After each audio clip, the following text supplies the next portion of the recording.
Hey hello. ഇന്ന് ദുഃഖവെള്ളി. ഞങ്ങളുടെ ഇടവകയിൽ രാവിലെയാണ് കുരിശിൻ്റെ വഴി പ്രദക്ഷിണം. അവിടെ ഞങ്ങളുടെ വീടിൻ്റെ തൊട്ട് ഫ്രണ്ടിലാണ് 7-ാം സ്ഥലം കിട്ടിയിരിക്കുന്നത്. ഇത് രാവിലെ എണീറ്റ് വളരെ മനോഹരമായിട്ടൊക്കെ അലങ്കരിച്ച് വെച്ചതാണ്. പപ്പയുടെ പണിയാണ്. കഴിഞ്ഞ ദിവസം ഞങ്ങൾ രാത്രി തന്നെ വീണ്ടും മുൻഭാഗമൊക്കെ വൃത്തിയാക്കി. കണ്ടില്ലേ, പപ്പയും അമ്മയും പിന്നെ ഞാനും കൂടെയൊക്കെ സഹായിച്ചു. അപ്പോൾ ഇനി നിങ്ങൾ കാണാൻ പോകുന്ന പ്രദക്ഷിണമാണ്. ഇത് ഓരോരോ സ്ഥലത്ത് വെച്ച് എടുത്തതാണ്. രാവിലെ 7 മണിക്കാണ് പ്രദർശനം തുടങ്ങിയത്. അപ്പോൾ ഓരോ സ്ഥലത്തെത്തുമ്പോൾ പിള്ളേരായാലും മുതിർന്നവരായാലും എല്ലാവരും മുട്ടുമീനെ നിൽക്കണം.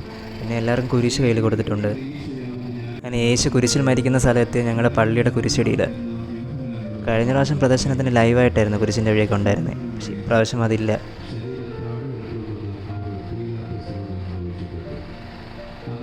ഒരു 5-6 പേര് ചേർന്ന് ഈ ഒരു കുരിശ് താങ്ങിയാണ് മുമ്പിൽ നിന്ന് പോകുന്നത് പ്രദർശനത്തിൻ്റെ. അങ്ങനെ ഏറ്റവും അവസാനം പ്രദർശനം അവസാനിക്കുന്നത് ഞങ്ങളുടെ പള്ളിയിൽ തന്നെയാണ്.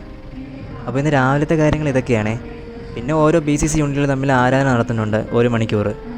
പിന്നെ ഇനി ഉച്ചയ്ക്ക് കഞ്ഞി കുടിക്കണം. പിന്നെ 3 മണിക്ക് പൊതു ആരാധന. അപ്പോൾ ഇത് ഇത്രയേ ഉള്ളൂ. ബാക്കി നെക്സ്റ്റ് വീഡിയോയിൽ കാണാം. ബൈ.